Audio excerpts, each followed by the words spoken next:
Hey, everybody, the show is starting. This is the new theme song. Boop. Hi, Dame. I like the boop. Boop. I don't know why I don't play the show music and the animation to start the show anymore. I mean, it takes 5 seconds to do, but it just seems like the biggest inconvenience in my life. So I just sing a song. I think it has more to do with the fact that you couldn't do it consistently or do it right consistently. Do you remember the ukulele Pete the Planner show theme? Yes, I do. All right, let's see if I can find it because I loved it. Okay, I got to see if we can find this because it's really good. Oh, hi, Danza. Yeah, it's suit and tie edition here today on the Pete the Planner show, everybody. For 50% of us. For me. Okay. Oh, I can't wait to find it. That was a Fiverr project, wasn't it? Yeah, it's a $5. Oh, here it is. All right, we're gonna play it. I liked this, and literally no one else in our organization cared for this, or any listener. My wife hated it. My daughter thought it was stupid. Like it really ended up not being good. But here we go. Oh, I'm so excited. Okay, you ready? Hopefully you can hear this. When you've only so much income and so many bills, and your problems are so bad they are vanquishing your thrills. Listen up close, there's a place that you can go. It's a comfort and the laughs of the Pete the Planner Show. Just the idea that I paid $5 to a Korean woman to write me a song on a ukulele for our syndicated radio show. I like that. You got your money's worth. I don't know. I liked it. I mean, that's really good, right? Yeah. I gave her a tip though. It was $5, but I don't know the conversion rate. I ended up paying her $18.19 for that. Okay. Yeah. Yeah. Yeah, that's pretty good. Dame, here's what's on the show this week. Investment retirement episode. Sometimes we do that. Sometimes we don't. We're going to, with about 50 days left in the year, we're going to see how close our predictions are from the market to being right. One of us is very right on an individual pick, and the other one's very right as it relates to the market as a whole. Let's see if those predictions hold. We're going to talk about that. We also are going to dig deep into the 4% rule again, because there was another article that said the number stinks again. But from my memory, it keeps going down again. So we'll talk about that. And then in 2022, like in every new year, the IRS changes guidelines on contribution limits. So I want to talk about that. I'm always curious as to how they come up with the numbers of what the limits are. And so we're going to talk about that as well. Dame, anything you want to get off your chest? You have a good week? Everything going well in your life? Everything's going great. Kids, the Aquaduns had a great weekend of swim last weekend, which, of course, I always say a great weekend for me of swimming is not drowning, but they choose to win events. So they did a great job last weekend. Dame, I have a problem I want to share with you right now. I find I'm not really on social media much anymore, but I do spend a lot of time on YouTube. Mm-hmm. And I find myself getting caught in all sorts of cosmic rabbit holes of content. And I need to share with you right now the top videos that I'm watching that has my wife incredibly concerned. Okay, I'll share one of mine as well when you're finished. I will note this. My wife walked by the other day and I was watching a video and she was very upset by what I was watching. And she acted as though I was watching some sort of adult content when in fact I was just watching a man in his garage recobble a pair of shoes. She said that is weird and she's concerned about me as a person as to what I'm dealing with these days. I'm obsessed with polishing and recobbling of shoes right now. I don't know why. I don't know if like a restoration, a renaissance of sort, but that's one of the channels I'm addicted to right now are refinishing shoes. You hit me with one of yours. Yeah, I agree. Every once in a while, I'll start watching cobbling of shoes, and I think it's because there's a process, a start, yes, a beginning, and an end, and you can see the work and the fruit of your labor, and the transformations are amazing. Yeah, they're great. And by the way, I think you save your adult content for plane flights, by the way. Yeah.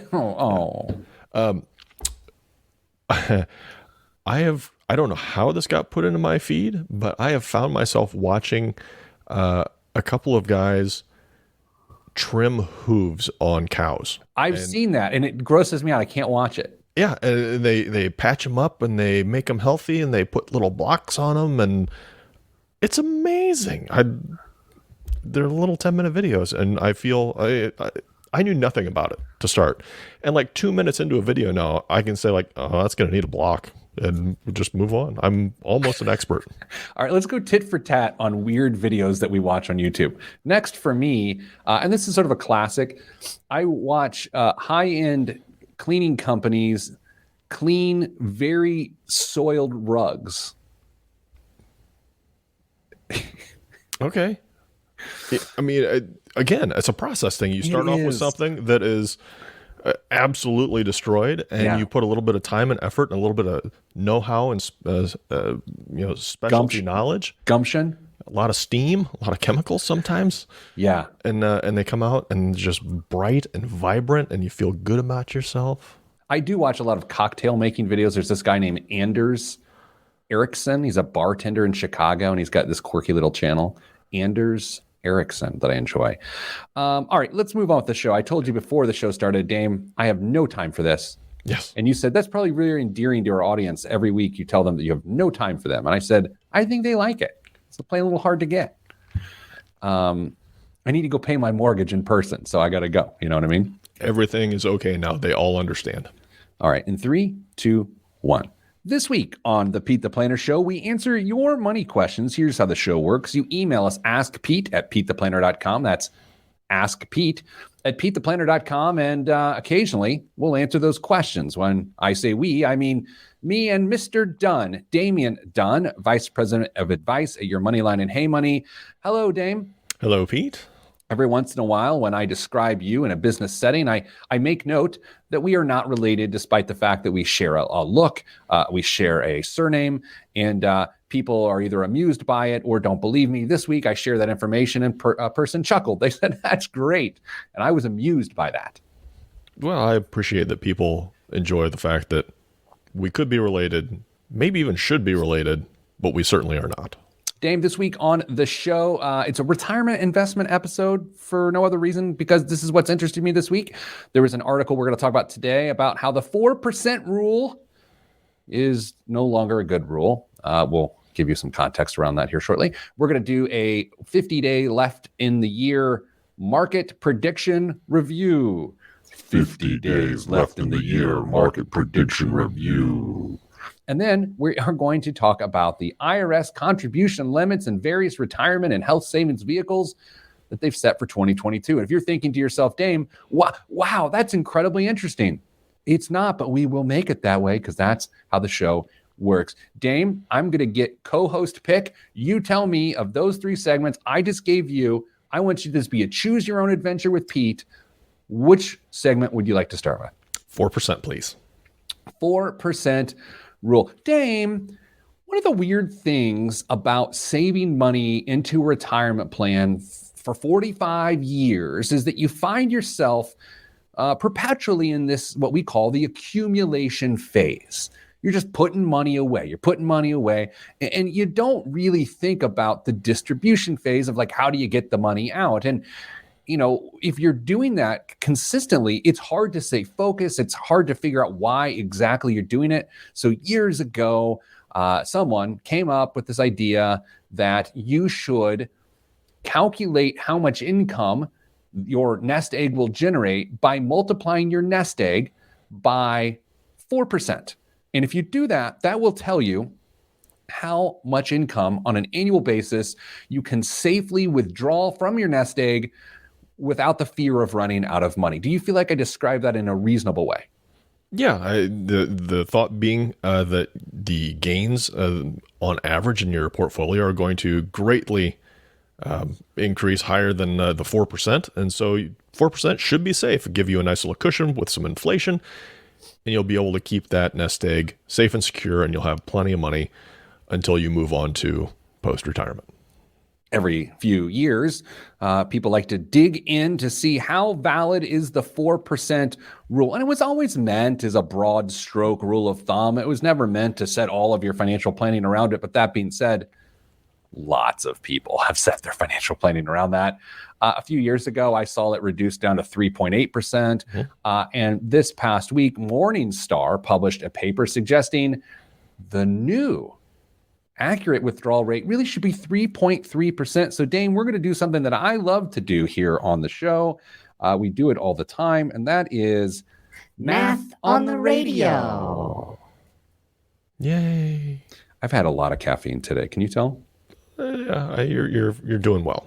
Okay, so how big of a nest egg would you like? Because we're just making things up here. Let's go with. Do you want round numbers or do you want some weird number? Well, I don't care. I always like to use 500,000 because I don't find it to be. I find it to be approachable for a lot of people, much more so than $1 million. I was gonna say $1 million, but okay, let's go with 500,000. Well, not everyone's a big baller like you, Dame. Okay, $500,000. I don't need the calculator for this part, but if you had a $500,000 nest egg at retirement and you followed the rule of thumb, what you're suggesting, or the rule of 4, which is a rule of thumb, you would suggest that you receive $20,000 a year of income off of your nest egg. And you can perpetually do that without the fear of running out of money. Right, Dave? Correct. Now, this takes into account historical returns, and it sort of projects them forward. And it says, even if you have a major market event, a bear market, a crash, whatever, you should still be okay with that rule of 4%. That was the old way of thinking. Now the number is much different. Instead of $20,000, we're talking about $16,500 is what is suggested to take off of a $500,000 nest egg. And I want to start here with this, Dan. When you tell someone that has a $500,000, and when they say it like, hey, I got $500,000 with that positive tone, and then you tell them that will reasonably send them $1,375 a month, that's shocking. Yeah, there's going to be some disbelief, possibly, maybe a big kick to the ego as well, thinking that you had done a pretty reasonable job preparing for retirement. And you find out that if you want to make sure that money sticks around, you're not going to be able to take very much of it. In reality, I think most of us understand, hey, if you want that money to stick around, spend less of it and it'll last longer. But that's a pretty small number, especially if we're talking about money that's coming out of an IRA or 401k. Yeah, I mean, you could argue, and I don't know what the RMDs are when they get back in place here, or are they back in place, RMDs? I know they took a break. Yeah. This is why you're paid to know these things. It's above 3.3%, isn't it? I'd have to check what the initial RMD is for age 72 now, but I'm not entirely sure. But it's probably in that ballpark. Back when I used to speak in front of live audiences a lot, I would commonly talk about withdrawal rate or distribution rate, and call it either.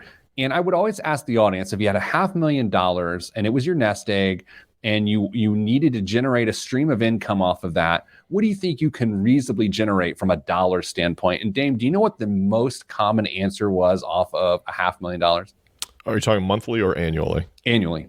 $50,000. Close, $40,000, which that's 8%.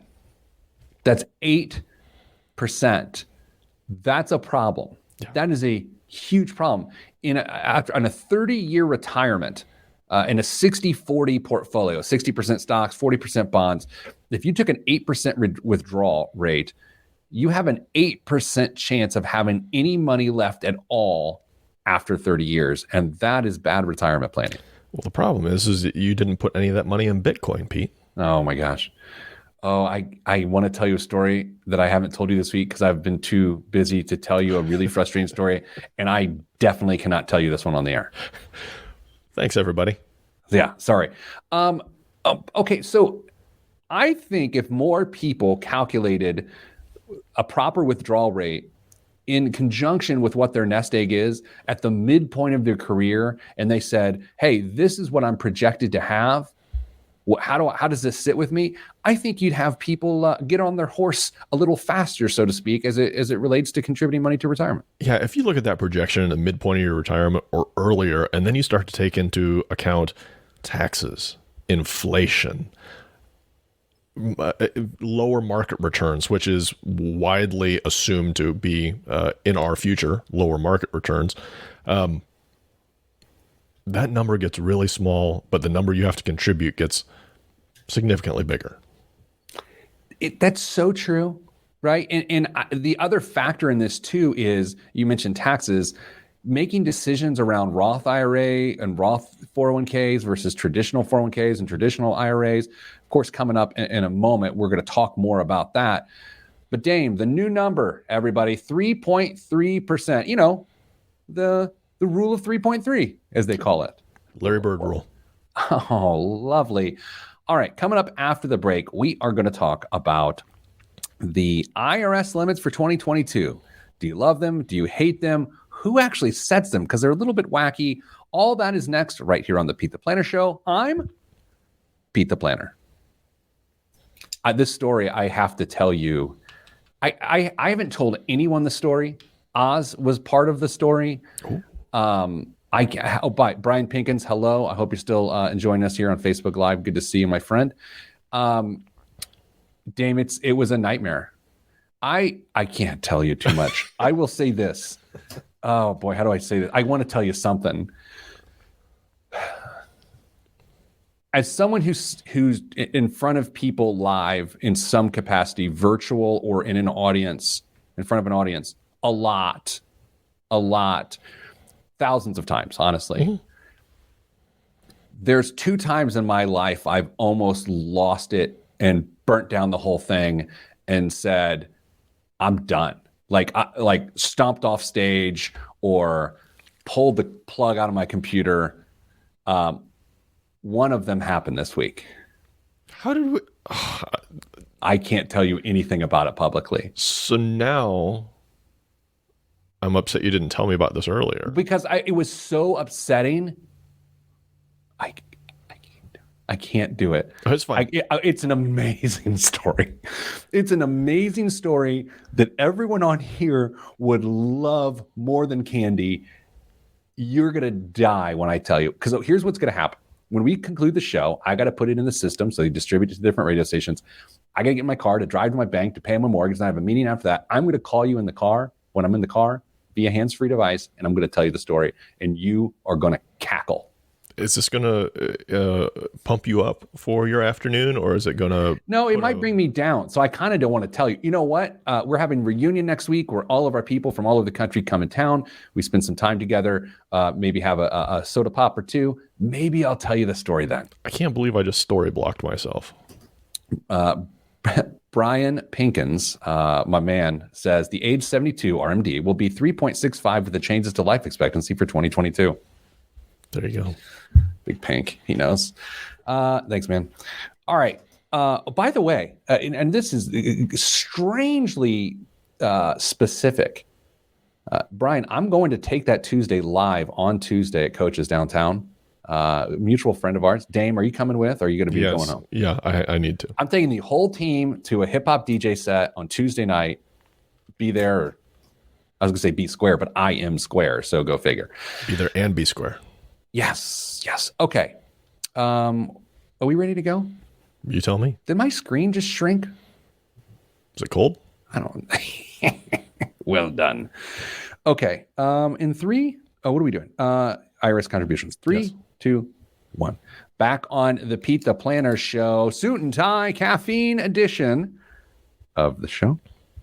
Dame, you know, every year the Internal Revenue Service gets together without their brains and puts together the increases in contribution limits that people can put into retirement vehicles and health savings accounts and all sorts of other things.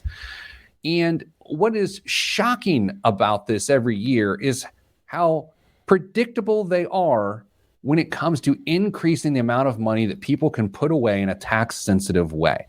Now, before we get to this list, which is, again, always shockingly predictable, I have to note there has been a lot of criticism of late of retirement vehicles, tax sensitivity and tax advantage as it specifically relates to the income gap and how it retirement plans unfairly reward those with money, which in turn leaves people without as much money behind. And so I want to acknowledge that. And I want to say that our topic today is to cover the numbers, and it's to cover how it impacts people who consistently try to max out these vehicles. I completely understand that is insensitive to people who can't put money in the plan. And for that, I'm not dismissive of you. I just want to get the numbers. Is that fair, Dame? Yes, I think that's incredibly fair. Which, by the way, this plays into the story I have to tell you after the show. All right. So, Dame, in 2021, if you were to max out your 401k or a 403b or a 457b, and if when you hear those numbers, it's section 401 subsection K of the tax code. Okay, so when you hear 529 plan or 403b, it's part of the code of the IRS code. Okay, so $19,500 is what you can put in the year 2021. And I kind of want to look at the historical numbers. Maybe you can pull them up as we're talking here, Dame. But I remember not too long ago, it was $18,000, and I feel like that was 10 years ago. I don't know if it was that long ago, but I know 2020, it was 19.5 as well. Yeah, so here's the thing. There is a retirement crisis in our country. There has been for decades, and it's going to get worse. One of the ways that people can prepare for the retirement crisis is to put the right amount of money away for retirement. By not moving the limits up, in some respects, it dissuades people from properly planning from a tax perspective for retirement. And Dame, you might say, well, people will have the max, and from a tax sensitivity standpoint, they can still max it out and then save other money. That's not what people do. They put in the max and then they stop saving. And that's my beef. I have those historical numbers. Do you want to play a little guessing game real quick? Oh, I love a good guessing game. How far back can you go? 2000. Oh, okay. Let's go back to 2018, Pete, 2018. Oh, we're going to go backwards. You want to start at 2000 and go forwards? Let's start at 2000 and go forwards, because I think this will be the hardest thing to do. 2000, employee contribution limit, year 2000. $12,000. 10,005. Oh, dangerously close for a dummy. 2005? Okay, that's the way to go. Good thinking here. 13,000. 14. Oh, man, I'm so bad at guessing everything. 2010. Okay. 16,000. 16.5. Oh, I count that as a win right there. I don't. 2015. Okay. What was the previous year? 2010. I mean, 2014 would be the previous year from 2015. Ah, yes. Yeah. 18,000. Yes, exactly right. Oh my God. Big gas energy. Yep. And then we'll just fast forward to today, $20,500. So over 22 years, we have not even doubled it. See, that seems bad. Yeah. That seems real bad.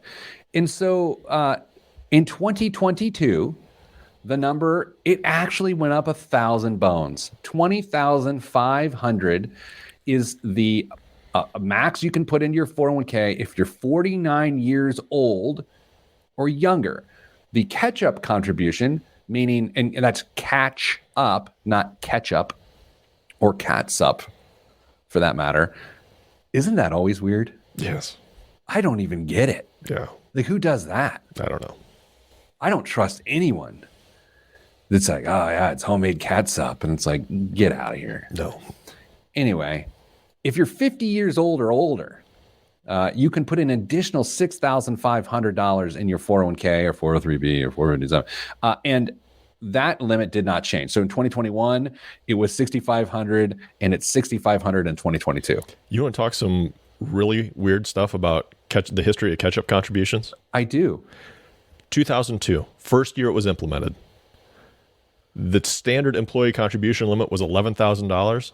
Okay. The catch-up was $1,000. That's so, I mean, that's so not good. I mean, that doesn't even make sense. So 10% of the contribution? Yeah. And so in successive years, it went from 1, 2, 3, 4, 5, and it held at 5 for a few years, 3 years. Then it got bumped up all the way to $5,500 and held there for probably 7 or 8 years. And then 6,000 up to 6,500. So now in comparison, percentage-wise, the catch-up is pretty meaningful. Yeah, I think what's fascinating, and it actually supports my point, that there's no thinking going on here. It's like, man, we got to make them go up, make them go up. If we're saying that people who are over the age of 50 could be behind the 8 ball, they could be behind on their contributions. And early on, just 10 years ago or whatever it was, only $1,000. Oh, that's going to help them solve their problems, is being able to put $1,000 more away in a tax sensitive way. I don't like to be so cynical towards bureaucracy and government decisions. I really try to say, look, I know it's a lot harder than you and me deciding what to do. I know there's a lot more complexity to it. But this is one of those things that we happen to have some informed opinions on, that it doesn't track. If there is a financial crisis on the horizon from a retirement income standpoint, especially related to Social Security and its instability, why in the world would you not give people more of a means to support themselves in a responsible way with good contribution limits? Tax dollars. I know. Can I tell you? Go ahead. So the other thing that really gets me, and probably gets you as well, the fact that the IRA contribution is so low in comparison. Okay, so yeah, let's do that, because I'm so with you. It is more problematic than what we've just talked about. Why don't we just have a flat amount that can be saved in a qualified account of some sort, whether it's a 401k, 403b, IRA? I don't care. You put a cap on it. And if you happen to save all of it into a 401k, fantastic. If you want to put 20 or 30 or whatever that cap comes out to into an IRA versus a 401k, or 15 and 15, I don't care. But let's put a level cap on it across all platforms and call it a day. Hear, hear. I feel like you and I are running for office. Bully. That'd be quite the ticket. Done and done. And then you do like that thing that dealers do when they show you they don't have any cards up their sleeves. Done and done. $6,000 is the limit in 2022. And $1,000 is the catch-up provision. So they don't change. They didn't go up a dime. Okay, remember my earliest comments in this segment was about how insensitive we're being to people who don't put money in any of these plans and have different issues. I'm going to revisit that I'm not going to revisit because we're going to break. Dame, coming up after the break, how close were our market predictions? We'll find out. I'm Pete the Planner. This is the show. All right. Isn't it amazing that you can talk about IRA contribution limits for 9 minutes and 23 seconds? And then run out of time. Yeah, we felt pinched at the end. Do you remember the first time you were on the show and you realized that there was time to fill, right? It's the concept of filling a segment, and you try to get your head around it, and you're like, what are we going to talk about for that long? I remember my first show when it first started, I want to say it was 2 hours long. I know I've told you this before. It was an hour, then maybe it went to 2 hours. I don't remember. My show was 2 hours long at one point. I remember the first few episodes of this show, I would spend hours. This is in 2008 or 2009, hours planning segments. And then now it's gotten to the point where before the show, Dan was like, hey, what do you think about this? And you were like, okay. And then we just talked for 9 minutes and 23 seconds passionately about IRS contribution limits. Who wanted to listen to you for 2 hours? I don't know who wants to listen to us for 36 minutes. Were you spinning today's hits in there as well? I've always wanted to, talk up, hit the post, those sorts of things. It's like, yeah. There's got to be a station in Indy that would let you sit in for an hour and just... Oh, absolutely. Yeah, it's funny. I have a theory about calling in favors like that. I could probably get it done. But you really gotta. I don't call in favors a lot, so I want to make sure maybe I use that favor. I'd be asking that sort of person for something else. That's fair. Okay, it's prediction time, Dame. Oh, I'm so excited. So excited. Now, like I said, we should probably have pulled the tape to see, and by the tape, I mean the digital audio, to learn what our predictions were. But I think I know what my prediction was. I think you're going to be close enough to whatever I said that I don't care. All right. You ready to go? Yeah. 3, 2, 1. Back on the Pete the Planner show. Dame, last year in December of 2020, in hindsight, we decided to make predictions about the stock market, things that in a ridiculous way, of course, because we don't want anyone to act on those things. And we're making the predictions for entertainment purposes only. We didn't want a single person to make investment decisions based on what we thought would happen with rather uninformed guesses. And so today, with just under 50 days left in the calendar year, we're going to take a look at how close our predictions are to coming true.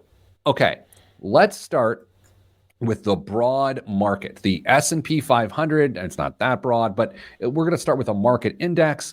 My prediction in December of 2020 was 22 or 23%. And in fact, I say it that way because at the beginning of the segment, I think I said one thing, and then I slipped and said something else at the end of the segment. So it was, I guessed both 22 and 23, which is not exactly fair, but that's what I guessed. We'll split that right in the middle and go with 22 and a half. Fair enough. Do you remember your guess? It was much milder, like 12 or 13.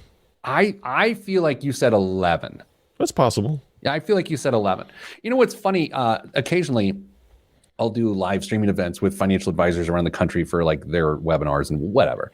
And so at around that time of year, after you and I had done that, I decided just to sort of chat it up with these advisors in front of their clients and ask them for their predictions. And I had forgotten that when you're in that world, you generally don't want to make predictions like that. And so they get real skittish, they get real upset. And then but it wasn't occurring to me because I'm just trying to fill time. And so people were like 4%, 7%, because they're just trying to be so conservative. And you and I are idiots, right? Yeah. So we're just like, 23, 22 and a half. All right. So as of right now, and we're recording this show the day after Veterans Day. Thank you everyone for your service. At November 12th, 2021, the S&P 500 as of 10:32 a.m. is up 24.05%. Wow. There's that big guess energy again. Yeah, I mean, I'm hoping it comes back just a smidge so we can play Price is Right rules on that. Yeah, what do you think? I mean, do you think if I'm over, you automatically win? Is that the way we're going? Yeah, I think that's how you always play guessing games like this. I think you have to. I mean, so when you thought my guess was ridiculous at 22/23%, you could have gone $1. You could have gone negative 15%. Sure, made it real safe. Unfortunately, here's what's going to happen. And by the way, we're up 31.74% 12 months ago today, 365 days. Here's where I'm concerned about my guess hitting the skids. The debt ceiling debacle, which is on the horizon. Because here's what's going to happen. You know what's going to happen. There's the threat of a government shutdown early December. Okay, we're running out of funds. And there's also the threat of the debt ceiling being reached and Congress trying to tie votes to bills and other things, which is just absurd. And so I think the market is going to get kicked in the shorts. And then it's going to take 20 days or so for it to recover a little bit and rally to the year end, as long as no other crazy garbage is going on. And that's a pretty big although. And so if that's the case, I have a shot, but that ceiling thing has got me really nervous. I think it's a very reasonable possibility that we limp to the end of this year, stumble a couple times, and then just coast into 2022. Okay, so we are going to make an updated guess that does not negate the first guess. Okay, so right now we're up 24%. I said we're going to end at 22 or 23. You said 11, we think. Where do you want to cast your final 2021 S&P 500 return? Where do you want to put it? 19. Oh, you know what? I'll take the under. Oh. I'll take 16. Oh, you're talking about a big kick. I am. When you talk about stumble, I think we are going to stumble. I still don't. Hey, everybody, 16% rate of return in a market index in a recession, or coming out of a recession. That's remarkable. It's great. It's another reason why you can't freak out when the economy starts looking shaky. It's the same reason that on March 23rd of 2020, when the S&P 500 had fallen 34% since February 19th, just a month earlier, you can't freak out.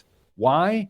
Because it took 148 days from March 23rd for the market to go back up. And now, a year removed, the market may give us 20%, 16%. So I'm going with 16%. All right, that's fair enough. Will be interesting to see on that first show in January.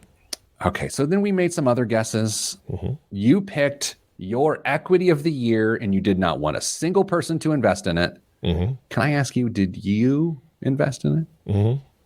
You did invest in it. Mm-hmm. Prior to giving it as the tip? Or would you wait until, oh, yeah, of course, because you were front running. Well, yeah, of course. No. And you disclosed this, I believe. I feel like you disclosed last year that you owned shares of this. Yeah. And you would own it individually, not as part of a fund. You made an individual decision. Okay, so quit bearing the lead here. Thor Industries. Tell us about it, Dame. Why did you choose Thor Industries? They are one of the largest RV manufacturers in the country. They have a number of brands that are under their umbrella. Do a really good job. They're an Indiana company, and I thought the push towards people spending their vacation time away from traditional hotel resort type environments might continue on and maybe gain a little traction. So I thought, why not go with a great locally owned company and see if we can make some money on that. So early on, you made incredible progress. The stock started began the year in the low 90s, 92.25, I think was its low for the year. Don't quote me on that. By March 17th, it had climbed to 152.20. Actually, 152.20. So, Dame, on the year, your prediction for equity of the year, Thor Industries, up 22.41%, actually trailing the S&P 500. Go figure. 22.41%. How do you feel about that guess right now? I'm okay with that. I mean, it's no Tesla, but I'm okay. Do you feel better about it on its own or in relation to my pick? Yes. Okay, Mr. Genius. My pick for the year was sort of the antithesis of your pick. Your pick was people are going to want to go, but they're not going to want to fly. They're going to want to be in a giant bread truck with a couch in it, and they're going to have an RV. Sorry, I guess we just lost all our RV sponsorship money. I said, Dame, people are going to want to fly the friendly skies. So Delta Airline was my choice of the year. It began the year at 38.45 was its low, 38.45 to the first trading session of the year. It is now up to 42.95. The math is not going to support me doing well. It is up 7.07% for the year. I got hammered on this one, and that's not a Thor joke. The year's not over. Okay, well, who has a better chance of ending the year strong, you or me? Me for sure. Yeah. I mean, it's essentially over, but I'm just trying to be nice. It's not over. I can't remember what I said about Peloton, although I did say something about Peloton.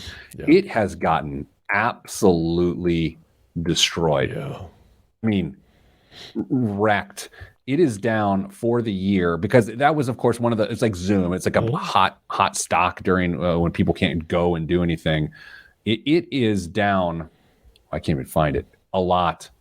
52-week range was up to $171 a share. It's trading at $49 a share. Ooh. Yeah, that spun really quickly, didn't it? Oh. Oh, I see what you did there. Coming up after the break, biggest waste of money of the week. General Electric splitting into 3 companies. Not so general anymore, more like specific electric. Am I right? We'll be back right after this. I've been thinking about that joke since I saw the news, and I didn't know whether or not you were going to do that story in your current events, and so I had to slip it in any way I could. Nope, I did not have that one. So I saw that news. Like I'm like watching the news in the morning. My kids are having waffles or whatever, and it's like General Electric announced blah blah blah, and I was like, more like specific electric, right?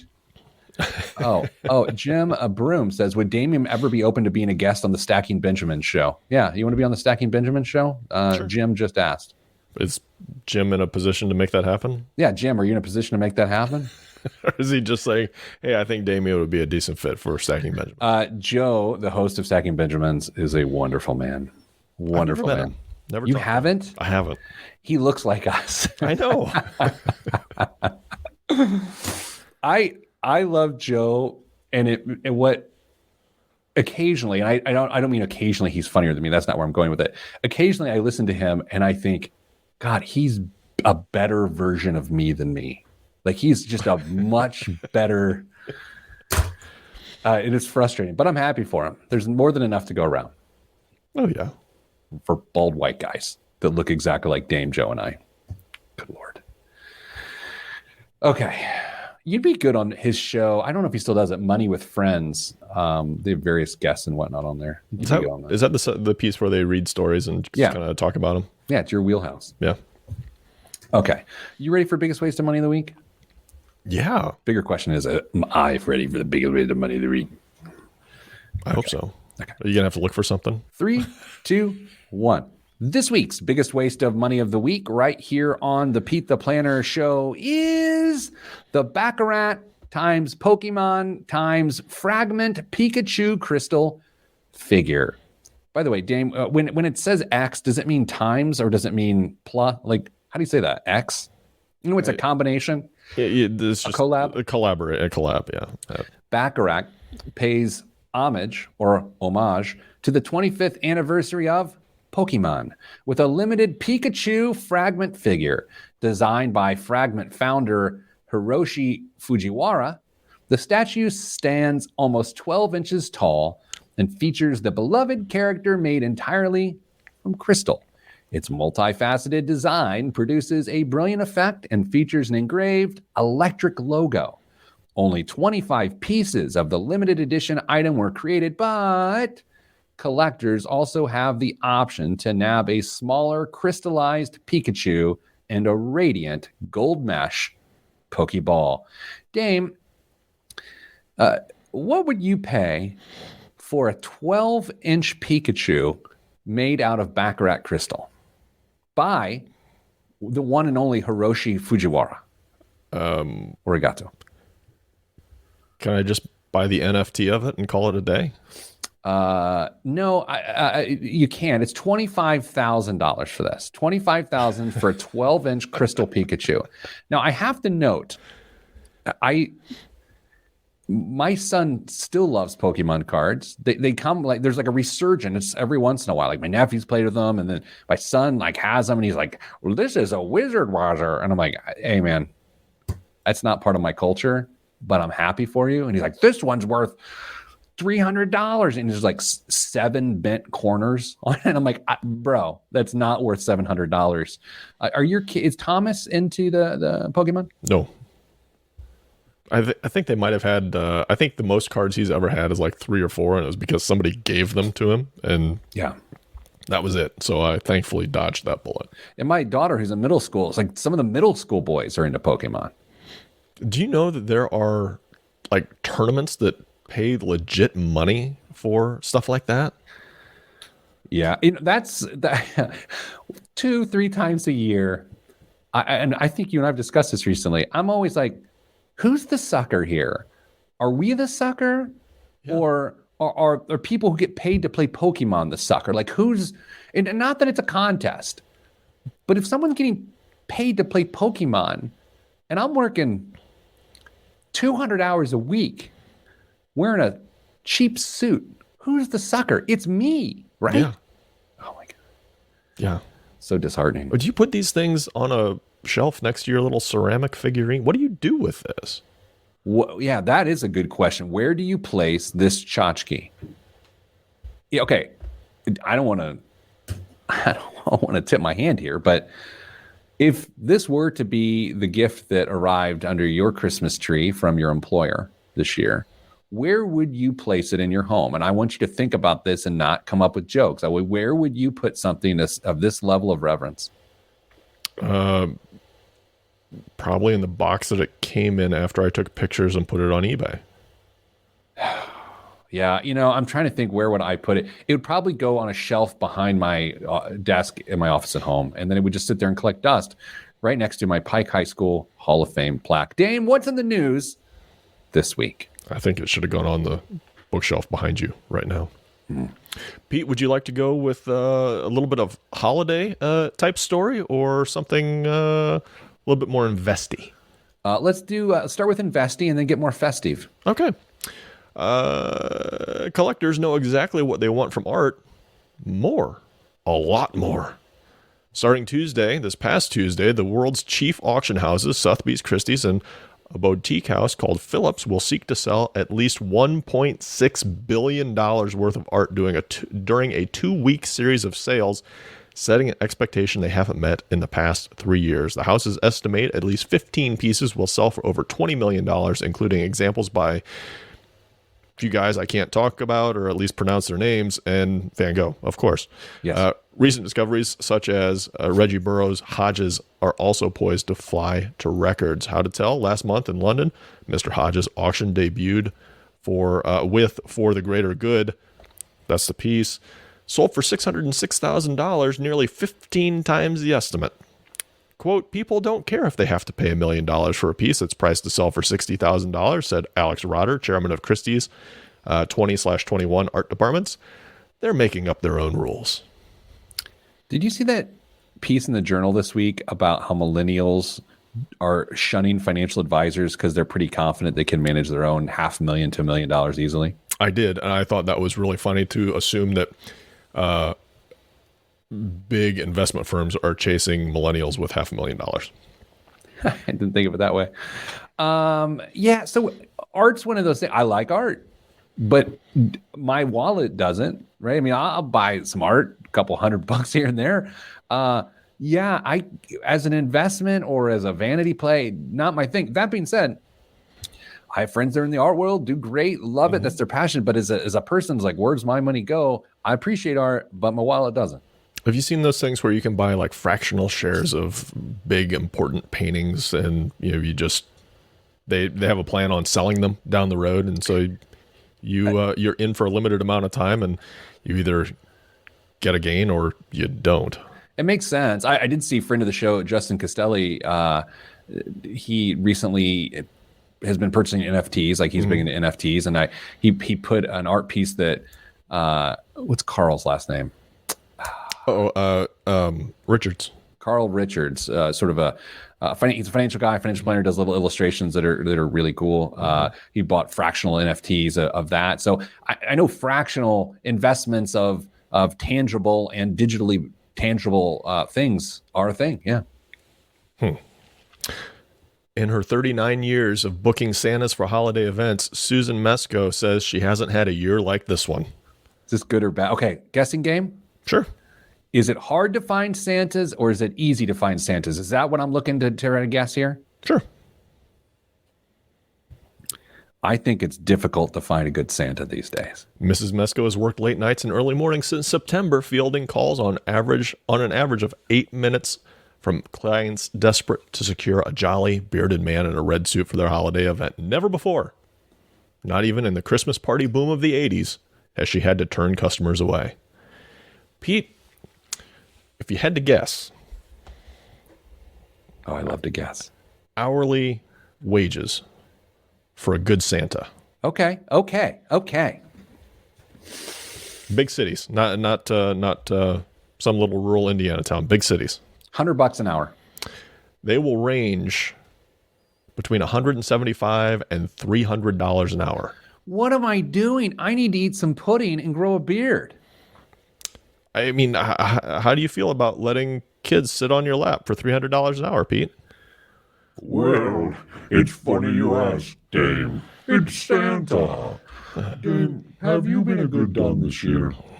Comparatively speaking, yes. I want to work on my Santa patter. If I were to have children on my lap, I want to try out some lines that I would say to them.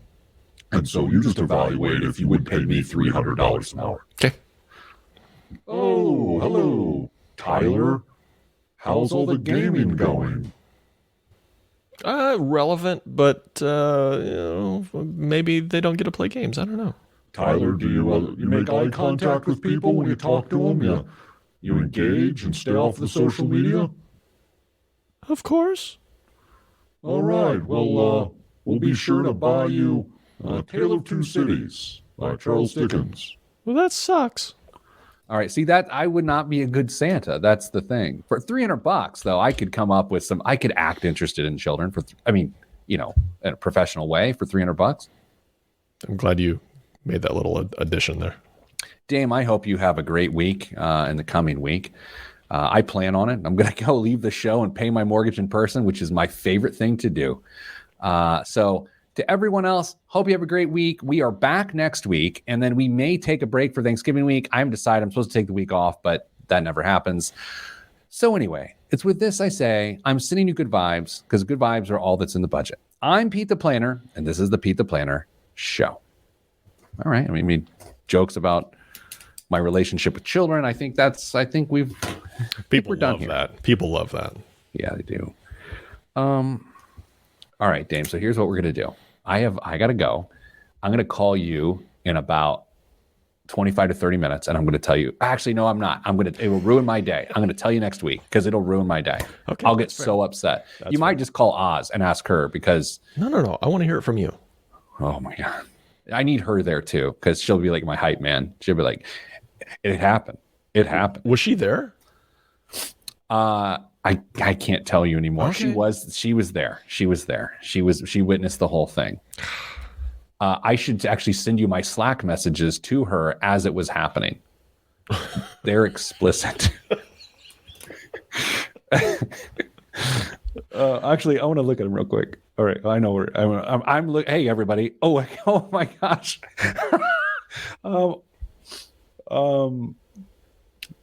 Here's one. Here's the Slack message to her. 6 minutes in, I want to die.